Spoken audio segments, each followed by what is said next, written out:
ಎಲ್ಲರಿಗೂ ನಮಸ್ಕಾರ. ನಿಮ್ಮ ನೆಚ್ಚಿನ ಸ್ಟಾರ್ ಕನ್ನಡ ಚಾನಲ್ಗೆ ಆತ್ಮೀಯ ಸ್ವಾಗತ. ಕರ್ಣ ಧಾರಾವಾಹಿಯ ಇತಿಹಾಸದಲ್ಲೇ ಅತ್ಯಂತ ದೊಡ್ಡ ತಿರುವು ಈಗ ಎದುರಾಗಿದೆ.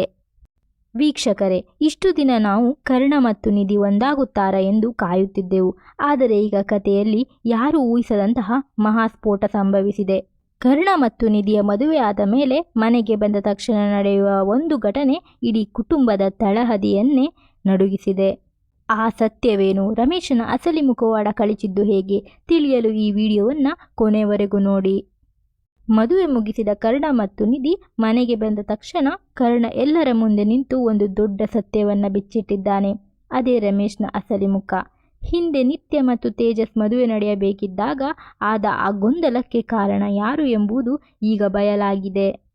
ಅಂದು ತೇಜಸ್ನನ್ನು ಕಿಡ್ನಾಪ್ ಮಾಡಿಸಿದ್ದು ಬೇರೆ ಯಾರೂ ಅಲ್ಲ, ಸ್ವತಃ ಇದೇ ರಮೇಶ್ ಅಂತ ಕರ್ಣ ಸಾಕ್ಷಿ ಸಮೇತ ಹೇಳಿದ್ದಾನೆ. ನಿತ್ಯ ಮತ್ತು ಕರ್ಣನ ಮದುವೆ ಅನಿವಾರ್ಯವಾಗಿ ನಡೆಯುವಂತೆ ಪ್ಲಾನ್ ಮಾಡಿದ್ದೇ ಈ ರಮೇಶ್. ಈ ರಹಸ್ಯ ಕೇಳಿ ಇಡೀ ಕುಟುಂಬವೇ ಸ್ತಬ್ಧವಾಗಿದೆ. ನಿತ್ಯ ಮತ್ತು ನಿಧಿ ಇಬ್ಬರು ತಮ್ಮ ಕಣ್ಣನ್ನೇ ತಮಗೆ ನಂಬಲಾಗದ ಸ್ಥಿತಿಯಲ್ಲಿದ್ದಾರೆ. ಕತೆ ಇಲ್ಲಿಗೆ ಮುಗಿಯುವುದಿಲ್ಲ. ಕರ್ಣ ಇಷ್ಟೆಲ್ಲ ಹೇಳುತ್ತಿರುವಾಗಲೇ ಮನೆಗೆ ತೇಜಸ್ ಎಂಟ್ರಿ ಕೊಡುತ್ತಾನೆ. ಹೌದು ವೀಕ್ಷಕರೇ, ಇಷ್ಟು ದಿನ ಕಾಣೆಯಾಗಿದ್ದ ತೇಜಸ್ ಈಗ ಪ್ರತ್ಯಕ್ಷವಾಗಿ ರಮೇಶ್ನ ಮುಖಕ್ಕೆ ಹೊಡೆದಂತೆ ಸತ್ಯ ಹೇಳಿದ್ದಾನೆ. ರಮೇಶ್ ಅಂಕಲ್ ಅವರೇ ನನ್ನನ್ನು ಕಿಡ್ನಾಪ್ ಮಾಡಿಸಿದ್ದು, ನನ್ನನ್ನು ಮದುವೆ ಮಂಟಪಕ್ಕೆ ಬರದಂತೆ ತಡೆದಿದ್ದು ಇವರೇ ಎಂದು ತೇಜಸ್ ಕಿರುಚಿದ್ದಾನೆ. ರಮೇಶ್ನ ಪ್ರತಿ ನಡೆಯೂ ಕೇವಲ ಆಸ್ತಿಗಾಗಿ ಅಥವಾ ತನ್ನ ಸ್ವಾರ್ಥಕ್ಕಾಗಿ ಇತ್ತು ಎಂಬುದು ಈಗ ಜಾಹೀರಾತಾಗಿದೆ. ರಮೇಶ್ನ ಈ ಕ್ರೂರ ಬುದ್ಧಿ ಕಂಡು ಅಜ್ಜಿ ಶಾಂತಮ್ಮ ಮತ್ತು ಮನೆಯವರೆಲ್ಲರೂ ಆಘಾತಕ್ಕೊಳಗಾಗಿದ್ದಾರೆ. ಈ ಸತ್ಯಗಳು ಬಯಲಾದ ಮೇಲೆ ನಿತ್ಯ ಈಗ ದೊಡ್ಡ ಸಂಕಟದಲ್ಲಿದ್ದಾಳೆ. ತಾನು ಇಷ್ಟು ದಿನ ಯಾರನ್ನ ನಂಬಿದ್ದೆ ಮತ್ತು ತನ್ನ ಜೀವನದ ಈ ಸ್ಥಿತಿಗೆ ಕಾರಣ ಯಾರು ಎಂಬುದು ಅವಳಿಗೆ ಈಗ ಅರ್ಥವಾಗಿದೆ. ಇನ್ನೊಂದೆಡೆ ಕರ್ಣ ಮತ್ತು ನಿಧಿ ಒಬ್ಬರನ್ನೊಬ್ಬರು ಪ್ರೀತಿಸುತ್ತಿದ್ದಾರೆ ಎಂಬುದು ಈಗ ಸಂಪೂರ್ಣವಾಗಿ ಮನೆಯವರಿಗೆ ಮನವರಿಕೆಯಾಗಿದೆ. ರಮೇಶ್ನ ಪಾಪದ ಕೊಡ ತುಂಬಿದೆ. ಇಷ್ಟು ದಿನ ಕರ್ಣನನ್ನ ವಿಲನ್ ಥರ ನೋಡುತ್ತಿದ್ದವರಿಗೆ ಈಗ ಕರ್ಣನ ನೈಜ ವ್ಯಕ್ತಿತ್ವ ಮತ್ತು ರಮೇಶ್ನ ಕುತಂತ್ರ ಬುದ್ಧಿ ಪರಿಚಯವಾಗಿದೆ.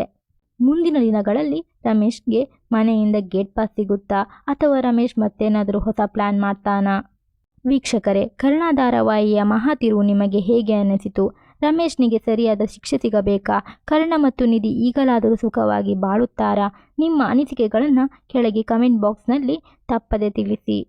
ಈ ವಿಡಿಯೋ ಕೇವಲ ಫ್ಯಾನ್ ಪ್ರಿಡಿಕ್ಷನ್ ಆಗಿದ್ದು, ಹೆಚ್ಚಿನ ಅಪ್ಡೇಟ್ಸ್ಗಳಿಗಾಗಿ ನಮ್ಮ ಸ್ಟಾರ್ ಕನ್ನಡ ಚಾನಲನ್ನು ಮರೆಯದೆ ಸಬ್ಸ್ಕ್ರೈಬ್ ಮಾಡಿ. ವಿಡಿಯೋ ಇಷ್ಟವಾಗಿದ್ದರೆ ಲೈಕ್ ಮಾಡಿ ಮತ್ತು ಶೇರ್ ಮಾಡಿ. ಧನ್ಯವಾದಗಳು. ನೆನಪಿಟ್ಟುಕೊಳ್ಳಿ, ಧಾರಾವಾಹಿ ಕಥೆಯ ಹರಿವು ಮತ್ತು ಪ್ರೋಮೋಗಳ ಸಿಕ್ಕಿರುವ ಸೂಚನೆಗಳ ಆಧಾರದ ಮೇಲೆ ನಾವು ಈ ಒಂದು ವಿಶೇಷ ವಿಶ್ಲೇಷಣೆಯನ್ನು ನಿಮ್ಮ ಮುಂದೆ ತಂದಿದ್ದೇವೆ. ಇದು ಕೇವಲ ನಮ್ಮ ಚಾನಲ್ನ ಪ್ರಿಡಿಕ್ಷನ್ ವಿಡಿಯೋ ಆಗಿದ್ದು, ಅಧಿಕೃತ ಮಾಹಿತಿಗಾಗಿ ನಾವು ಮುಂದಿನ ಸಂಚಿಕೆಗಳನ್ನು ವೀಕ್ಷಿಸಲೇಬೇಕು.